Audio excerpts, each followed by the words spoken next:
Baca buku ini saat engkau lelah, karya Monita Yeni. Pembuka. Saya melihatmu melamun lebih sering sejak kemarin pagi. Bukan hanya wajahmu yang tertunduk, tapi bayanganmu ikut membungkuk rendah sekali. Bagaimana dengan kabar hari ini? Semoga lebih baik meskipun beberapa jengkal, ya? Lalu, berapa kali kalian tersenyum sejak kabut mulai turun? Sepertinya semua hal menjadi sedikit lebih ringan jika seseorang menanyakan hal itu kepada kita dengan tulus tanpa dasar apapun. Saya juga sempat menunggu seseorang memberikan pertanyaan itu. Namun tahukah, di subuh yang cukup dingin, saya mencoba di bawah selimut yang masih memuat kumparan listrik tubuh. Saya tersenyum dan memeluk tubuh sendiri dan menanyakan beberapa hal dengan berbisik dan mata tertutup. Semalam apa kita berhasil tidur dengan nyenyak? Pagi ini hal apa yang ingin kita lakukan agar lebih semangat? Terima kasih, semalam kamu sudah mengistirahatkan tubuh ini dengan nyaman. Terima kasih, kakiku, tubuhku, kedua tanganku, leherku, kepalaku. Pagi ini kalian terbangun dengan nyaman.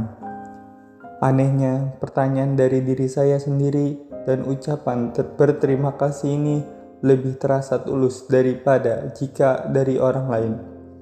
Pikiran sederhana saya saat itu hanya ketika mendapatkan perhatian dari diri sendiri, artinya saya tidak perlu berpikir dan menanyakan apa tendensi yang bertanya, sehingga terasa murni.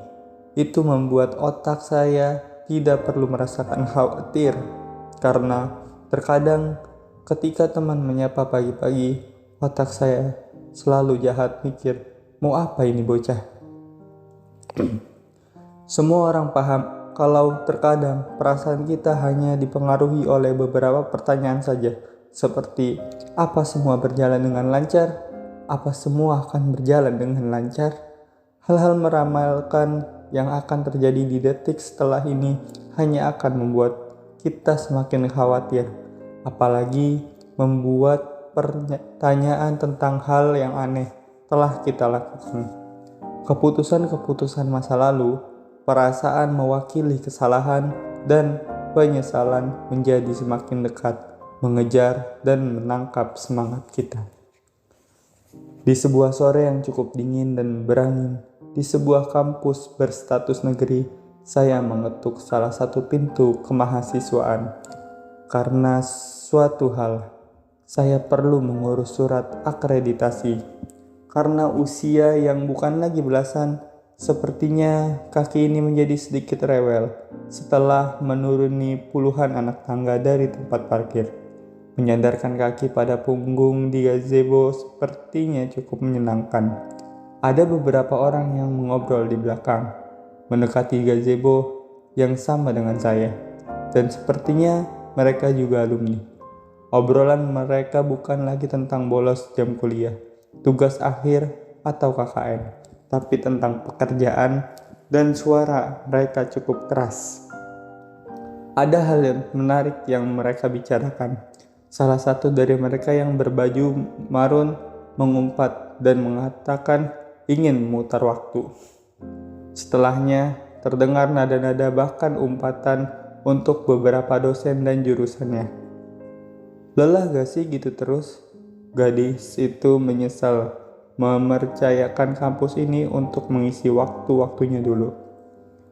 Waktu terasa lebih melelahkan saat sering kita gunakan untuk menyesali keputusan yang terasa tidak menguntungkan. Walaupun sebenarnya ada saat-saat yang kita nikmati. Sayang, saat tersadar mengambil keputusan yang ternyata tidak begitu menguntungkan.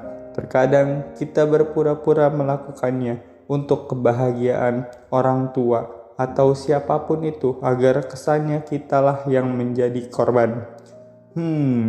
Pura-pura menjadi korban agar kita bisa membenarkan diri untuk selalu mengeluh dan memprotes hal-hal yang membuat kesal. Itu memang lebih mudah untuk dilakukan, namun bersiap saja jika tiba-tiba kita melihat tembok yang tebal dan tinggi di depan, lalu peran korban itu menjadi kenyataan.